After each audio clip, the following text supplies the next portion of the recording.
Hey, what's up guys? Wes here. So in this video, we're going to talk about this idea that every piece that you make, especially if you're an artist maybe looking to get your first few jobs, or if you're a professional artist that, just needs more clientele or more regular work, this idea that every one of your paintings has to be portfolio ready. It has to be better than the last thing you made. It has to be, this is my calling card. This is the reason why people should follow me on social media or hire me for their gig, whatever. Is that a good mindset? We're going to talk a little bit about it, and also why maybe painting just for the sake of painting might be that nice release on that pressure valve that you might be putting on yourself, and why that might actually be the thing that'll land you those jobs that you're looking so hard for.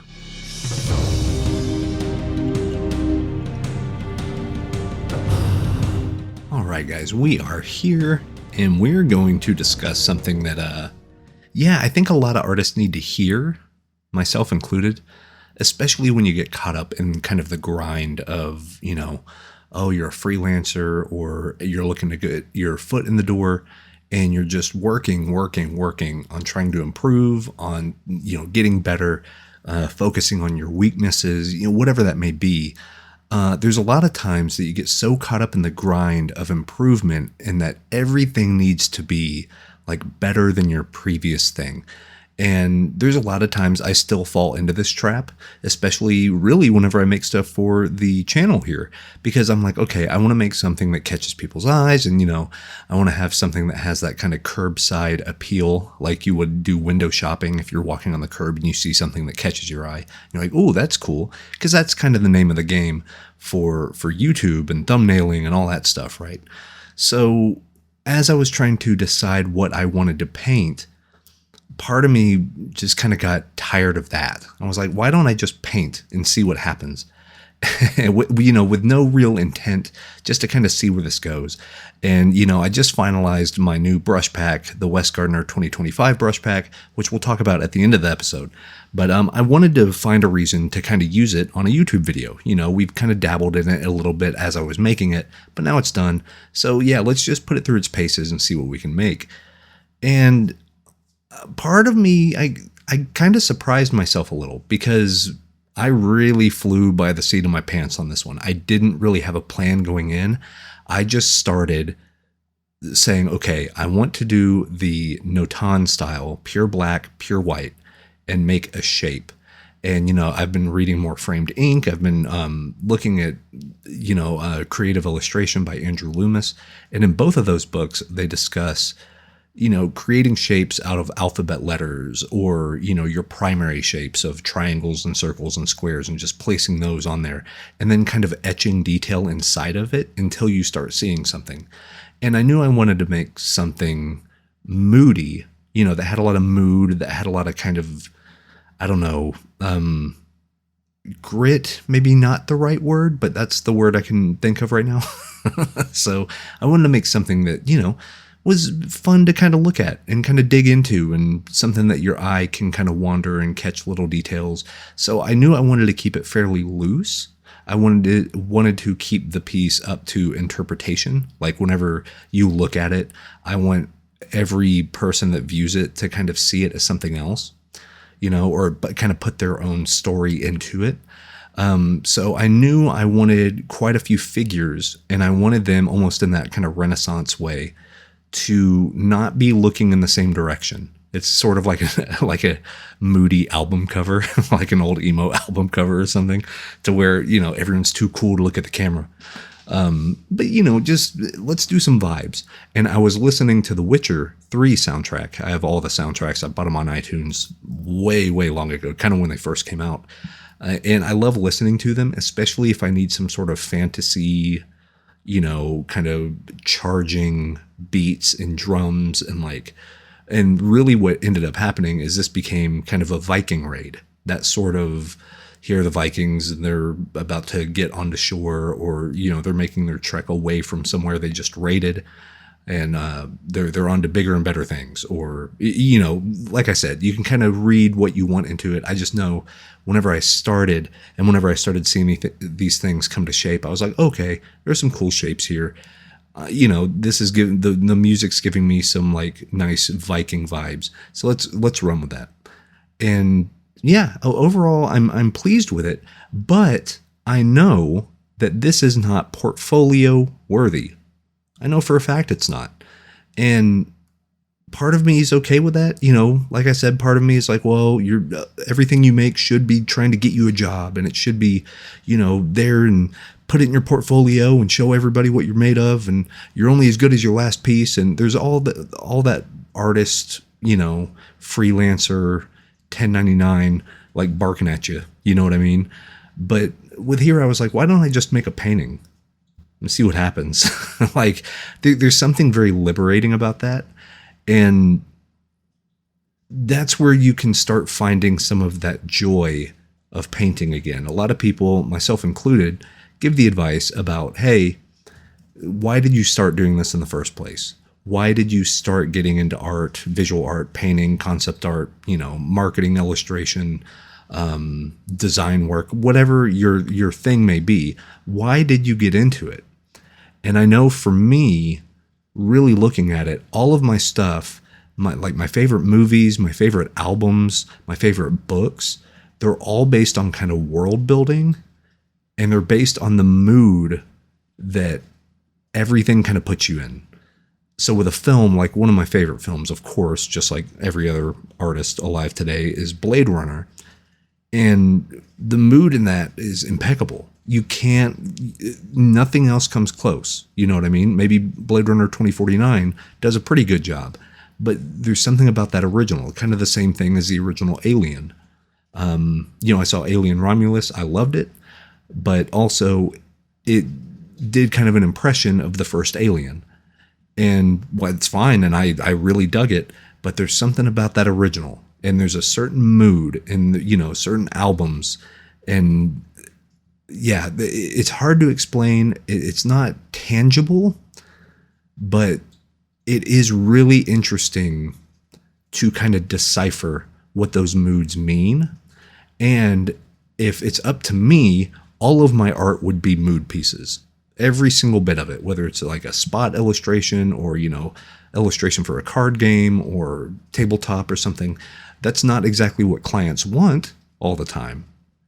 But God, that's what I want to paint all the time, And the nice thing about that is you can keep it a little looser. In fact, it's probably to its benefit that you keep your mood pieces in your kind of really rough mood board sketches fairly loose. Because if you have to work to figure out what the details are as a viewer, that actually ignites your imagination a little more. So you want to make sure you can see on this, I did like a parallel. I did a horizon line and 1 point perspective. And I followed it kind of, but I was like, once again, I started putting way too much. Well, it needs to follow perspective, and then because the character's standing here, and then they have to get bigger this way, and then the head has to be tilted up because they're above the camera line. Once you start getting down that road, you're no longer worried about mood. You're no longer worried about just the overall vibe you're giving necessarily. You're getting way more into structure. And structure is that dangerous thing sometimes, to where the more you do it, the more you want to do it. And something that could be worth, an hour and a half to 2 hours. I think this one was almost exactly 2 hours on the dot. Maybe a little more. But, you run into that thing of, here's an art piece that took 2 hours. But now if I try to go in and quote unquote render it to final to be portfolio ready, now it's a 15 to 20 hour thing. Is the image worth that amount of time? And this one, probably not. I actually think it works better as just a mood piece because, like I said, I want the viewer to read in their own story and kind of put their own thing in. A great example of this, and I know I talk about it quite a bit, is the Guild Wars 2 and kind of the Guild Wars concept art. And there's so many incredible artists that have worked on that game. But one of the great things about it is it's very dynamic and very shape driven, but it's very impressionistic. You give colors and shapes and like blown out highlights and stuff like that, and you get the structure of what you're looking at, but they don't hand feed you everything. Do you know what I mean? You have to look at it and you have to you put yourself in there, and you're like, wow, this is something different. This feels cool. This is cool to look at. So instead of it being a real showcase piece necessarily, I mean, some of them definitely are, but really its job is to get you in the mindset to go play the game, right? I mean, that's really what the end goal of those Guild Wars concept art pieces are. Do the world building, set up the world, because that's what a player is going to go experience when they play the game. So for this, since I couldn't figure out what to paint, as I kept going further and further, I was like, oh yeah, well maybe this is cool, this is cool. And you'll notice I never stick to any one area like a lot. I start working a little bit here, maybe fix a helmet, maybe fix a highlight.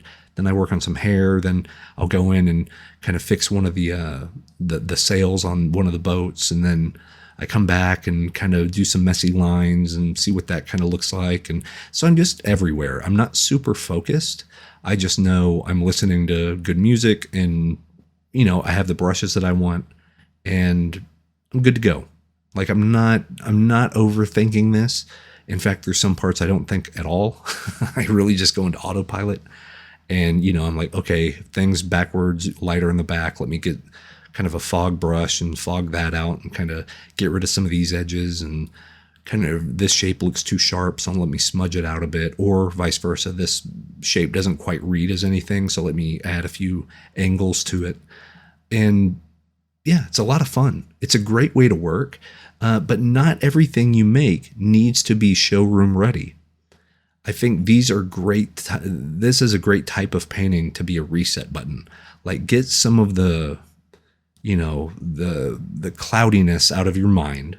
You know, if you have like 5 or 6 ideas, do one of them, but do one of them in 2 hours. It doesn't matter what it looks like.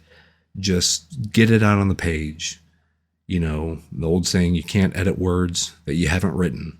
That sort of thing, right? Just get it out. Put it out, do a thumbnail, do a kind of a bigger thumbnail like I'm doing here. Use some color, don't use color. Whatever you feel like the thing should be, go ahead and do that. Because afterwards, you're going to feel better. I know you might think, well, you know, if it's not up to my level and, you know, all this other stuff, it's going to make me feel worse. I think having your hand on the pressure valve and like releasing the pressure that you're putting on yourself is going to be a nice break. It's a nice break instead of worrying about, oh, well, what will the social media algorithm think? Like, who cares? What do you think? What do you want to go do? Like, make the mood piece, make the piece, make an interesting animal, make a creature design, make, you know, try your hand at 3-point perspective, and your first 100 times it's going to look terrible, but those aren't needed for your portfolio. But the fact that you're practicing, you're opening yourself up to these opportunities that you're giving yourself, you have complete agency. Do you know what I mean? A client isn't telling you to do this. Somebody commissioning you isn't telling you to do this. You get to make your choice. Okay, how does this one look? Okay, what's this one going to be? Okay, well, that worked well, and I actually learned a few things on this mood piece. I wonder if I can integrate that stuff into my next client piece. You know what I mean? And because you're experimenting, you're working from imagination or reference or however you're working, you're still getting, you know, miles. You're still putting in the miles. And that goes towards your, 10,000 hours of mastery? It all builds up. So you're putting yourself in a position to where even if you start with an open canvas and you don't know what you're going to paint and you start painting, the idea that you're kind of getting yourself out of a rut, that's a very powerful tool. And it has really nothing to do with the painting itself, right? It's the mental game. There's so much mental stack that artists have to deal with now, especially if you're a working artist, that sometimes it's good to just, you know, hit that release valve. Just go in, make a thing, use some cool brushes, see what texture you can get. Who cares, right? Not everything has to be showroom ready. But I will say, just based on my experience over the past few years, every time I do a collection of these quick, kind of dirty, messy, moody sort of paintings, whenever I do show them, people seem to resonate more with those rather than the more highly rendered stuff. Because they're like, ooh, you know you're on the right track whenever you show a painting to other artists and they're like, oh, when are you going to finish it? Oh, no, it's done. What do you mean it's done? No, you could do this and this and this and this and this.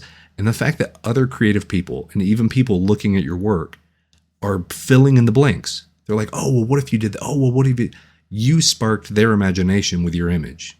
I consider that a win. You know what I mean?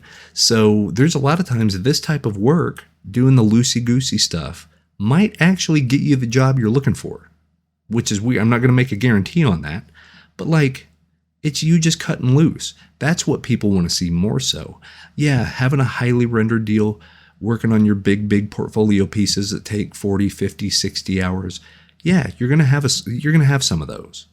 But getting out those quick ideas in a few hours, making something that can resonate with people pretty much immediately, there's a lot of power in that. And I think that people and artists in general don't give themselves enough leeway to be able to do that. So it's fine if your stuff is not portfolio ready. You know, if you're making cool stuff, you'll find the ones that really talk to you, and that you'll be like, oh, actually, you know, I only worked 2 or 3 hours on this one, but I could definitely put another 15 into this one and make it something really, you know, a real showstopper. And that's how you'll know, whenever it organically comes to you. I know that's easier said than done, but hey, just like anything else, the more you practice it, the easier the whole thing's going to be, right?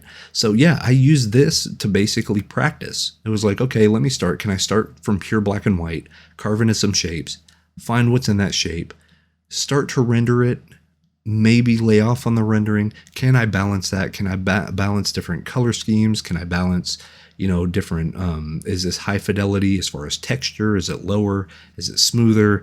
Like, you're doing all the things, but it doesn't have to be ready to like hang in a museum. You know what I mean? But anyway, just a little food for thought. I know there's a lot of artists out there that are probably going through the grind, and you need permission. If you're anything like me, you need permission to relax. I'm giving it to you. Just relax. Just make the thing. If you have this cool idea, but it's not going to turn out good, or, you know, oh, I don't think I'm ready to do it yet. Just do it, man. Just do the thing, because you're going to be pretty impressed with yourself. One, that you get the idea out there, but two, you might decide, hey, that idea actually wasn't what I wanted, or even better, it's definitely what you wanted. And now you have something on the canvas that you can start to manipulate, that you can edit, that you can warp, that you can do this, and then start rendering and really make it come to life. You know what I mean? So it's a super fun exercise to be able to do. But like I said earlier in the video, my new brush pack is available now. This is the Wes Gardner 2025 brush pack, and that goes into the other announcement, the new and improved wesgardner.art. If you head over to wesgardner.art, you're going to have access to every brush pack I've ever made, every online course I've ever made, different like assets, and that's where my portfolio is. Basically everything I've done is going to be available there. And it's kind of a one-stop shop instead of, you know, linking to 15 different storefronts. I decided, you know what, forget it. Let's do our own thing. Go to wesgardner.art. That's where everything's going to be. I have a new portrait thing in the works. I have Simplifying Color Theory Part 2 coming out. Just released a new course that was exclusive on Skillshare, but now I moved it over to my new shop that you can get that, called Traditional Looks for Digital Painting. And there's a whole bunch of stuff over there. So go give it a shout, you know, sign up to the newsletter, all that fun stuff. But really, be easy on yourself. Go make some fun stuff. Go make cool art. And until we meet again, yeah, take care, have fun, and go paint some cool stuff. All right.